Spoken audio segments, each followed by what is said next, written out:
Alors, le processus maîtriser l'engagement des parties prenantes. Donc là, on va essayer de comprendre la perception des parties prenantes par rapport à la progression du projet. Qu'est-ce qu'ils en pensent? Satisfait, pas satisfait?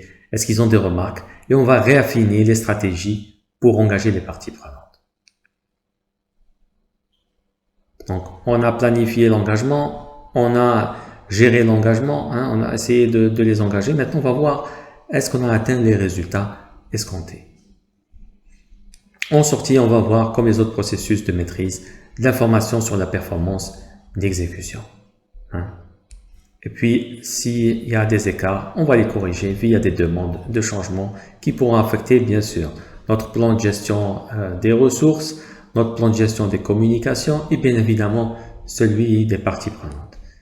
On peut même rajouter certaines tâches sur le journal des points à traiter, ce qui s'est bien passé, ce qui s'est pas bien passé au niveau de l'engagement des parties prenantes, et puis peut-être rajouter ou supprimer des risques liés aux actions que l'on est en train d'entreprendre. Donc ce processus, il aura pour objectif aussi de suivre les relations avec les parties prenantes. Comment est la relation? Comment elle est en train de se comporter? S'améliorer, se dégrader? On va adapter les stratégies afin d'encourager leur engagement.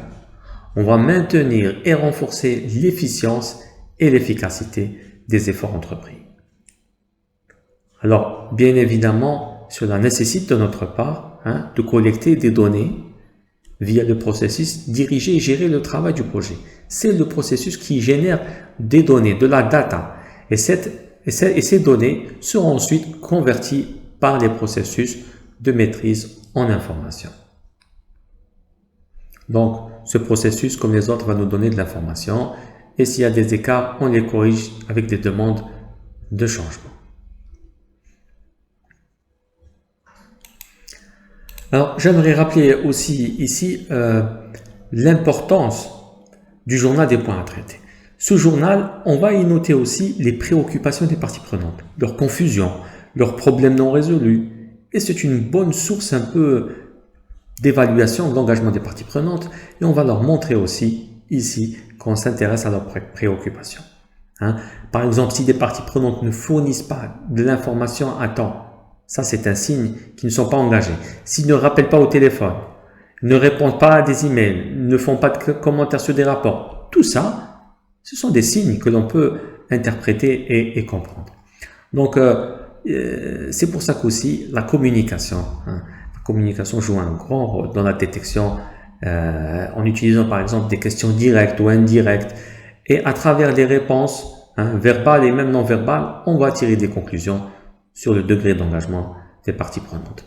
Alors, par rapport au registre des risques, j'aimerais aussi rappeler que, par exemple, une faible implication des parties prenantes, cela est un risque, ça augmente le risque du projet. On va voir un peu les outils techniques dans les slides suivants. En outils techniques, on utilise aussi beaucoup d'outils des processus de maîtrise, comme l'analyse des alternatives. Est-ce qu'on continue à faire comme ça? Est-ce qu'on doit faire autrement? On va chercher aussi, comme tous les processus de maîtrise, à régler le problème à sa source, en analysant les causes fondamentales, et on va analyser les parties prenantes pour voir un peu quel est leur degré d'engagement. Est-ce qu'ils supportent? Est-ce qu'ils sont leaders? Est-ce qu'ils sont résistants par rapport au projet? Et on va prendre des décisions, des fois des décisions par vote, ou des fois c'est des décisions qui ne sont pas simples. Et là, on va utiliser l'analyse multicritère.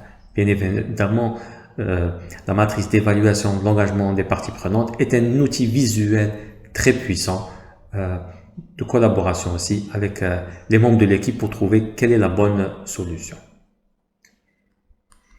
Alors, bien évidemment, la communication, le retour d'informations, on pose des questions et d'après le retour verbal et non verbal, on va comprendre un peu quelle est la position des parties prenantes et on fait aussi des présentations sur le projet, des explications et on voit quel est le retour, quel est le feedback. Il faut beaucoup aussi, c'est lié à la communication de toutes les façons, l'écoute active, comprendre ce que dit le partie prenante, reformuler pour voir si on a bien compris. Et puis, il faut une conscience culturelle et politique. Culturelle pour comprendre les différences de culture, comment les gestes et les mots sont interprétés dans les différentes cultures, dans les différentes ethnies. Et puis la conscience politique pour comprendre un peu qui influence qui a du pouvoir formel et informel. Et le leadership, hein, pour essayer d'influencer le networking, pour augmenter un peu notre réseau d'influence. Plus notre réseau est grand, plus on peut trouver des solutions pour obtenir ce que l'on veut et pour faire pousser le maximum de parties prenantes vers l'avantage et vers les objectifs du projet. Alors le networking aide aussi, hein, en dehors de l'engagement des parties prenantes, à trouver des solutions. Plus le réseau du chef de projet est grand, plus il pourra aussi naviguer à travers un peu la bureaucratie.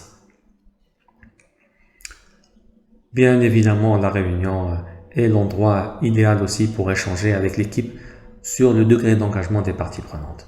Donc ce processus va nous donner de l'information sur la performance d'exécution. On va enrichir surtout le journal des points à traiter, hein, par rapport aux préoccupations, aux problèmes non résolus des parties prenantes. Et la communication, hein, va jouer un rôle très important dans la détection, hein, de tout ce qui est verbal et non verbal. Le risque, bien évidemment, hein, un projet où les parties prenantes ne s'engagent pas est un projet où les risques vont en augmentant.